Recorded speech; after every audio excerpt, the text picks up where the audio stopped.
I'll start with you, Jason, because you are in the US, where it is, as you say, in the morning. But you're coaching out there. First of all, what's life been like for you as a black man? As a black man, it's scary. I'll be really honest with you. I go through near enough daily a procedure with my fiance in regards of if the police pull me over, what do I do? Obviously, the officers have guns, so you have to be very careful because they're very trigger happy. It's a great country, I must say that, because many people will be like, well, why do you want to live there? It's a great country, but in regards of the race issue, it is really scary.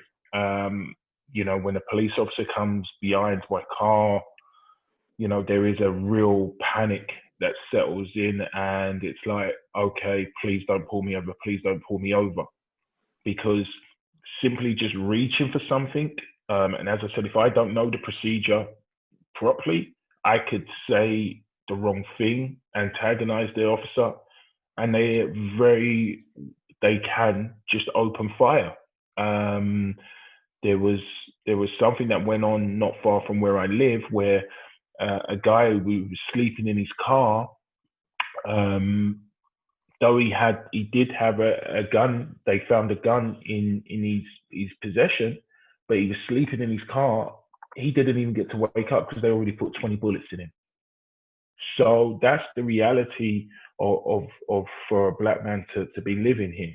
I like to go for a run. I won't even run in my neighborhood now, and I don't live in what I would say is a racist neighborhood, but the mere fact of what's happening, I can't, and I choose not to take that risk just in case someone feels threatened by seeing a black guy running down the street and opens fire, because we already know that's happened. I live in California, in San Francisco. So when I've been living here, it's going to be a year in August. Sorry. When I first came here, it was quite scary seeing officers with guns, because again, living in England, the only time you see officers with guns is the armed police, and very rarely do you see them unless you go in and around the Houses of Parliament and things like that.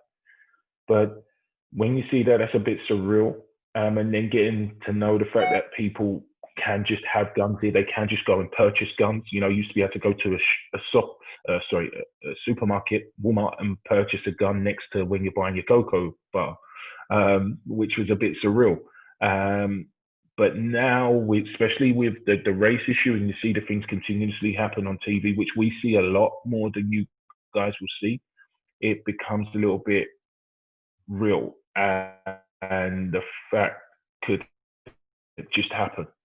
Someone, you could easily, for example, be driving along in your car, which happens again a lot in England. People come right behind you, cut you up. You may say a few words.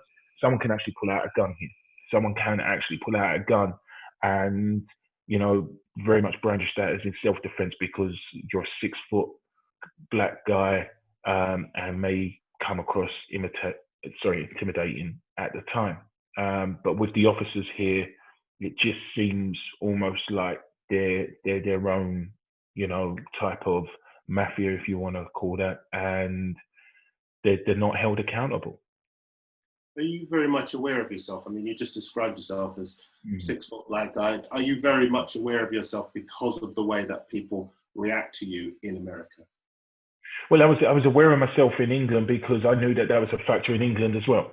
Many people straight away who don't know me, straight away just think that I'm going to be the aggressor.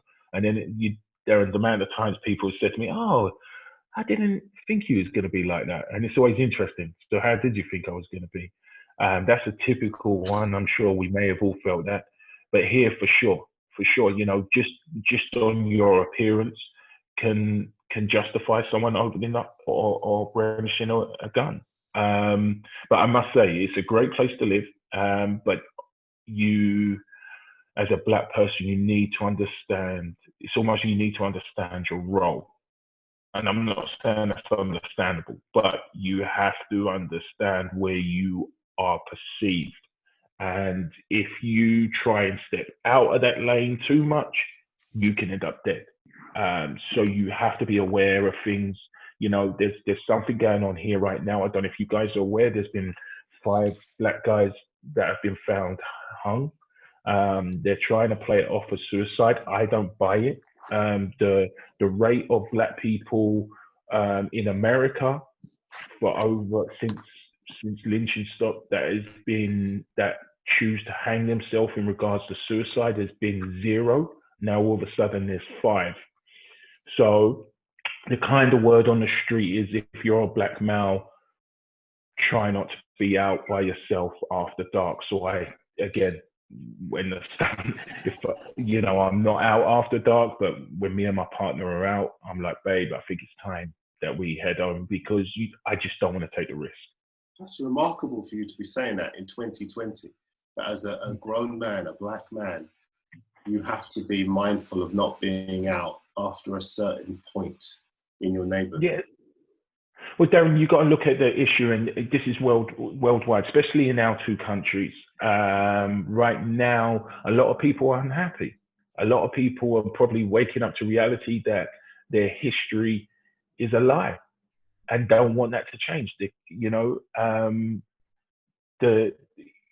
It's a real hair tension-fueled moment at the moment right now. That the mere fact that we're saying, you please don't kill us, or you can't just kill us, and we're not slaves no more. We're actually people. We actually bleed.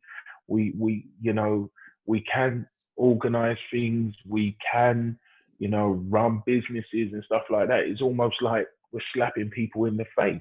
And I think, sorry, Brandon, the only thing that's different, I think, is that because the technology we have these days, it's being filmed, isn't it? So everyone's been more aware of it, whereas before it wasn't being filmed, but it's always been there. Yeah, for sure, Dave. I read a lot, so I'm just learning more and more about our history, British history, which I must say I'm deeply ashamed. As a British person, I'm deeply ashamed of our history, about what it's done to the world. As you said, now things can be captured everywhere, and a lot of people, and Dave, no due respect, and I must say this, my mum is white, so please don't think I'm anti-white. When you don't have to worry about that, this is like, oh wow, this is new. I'm saying, what? Really? No, I can't believe that.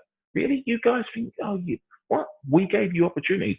No one gave us opportunities. Our talent gave us the opportunity, first and foremost. So no one gave us opportunities. But now it's almost like, oh my God, why are you making this big noise for? What's the problem? He was probably aggressive, and they try and change the narrative in every single way. But like you said, the beauty of the internet and the cameras is the facts are there. Not all facts, but a lot of the facts are there. So you can't keep changing the narrative on these people. He's the aggressor. He's a drug dealer. He's this. He's that. It still doesn't justify people dying, and it still doesn't justify in the 21st century that I have to worry as a young black man about going for a run.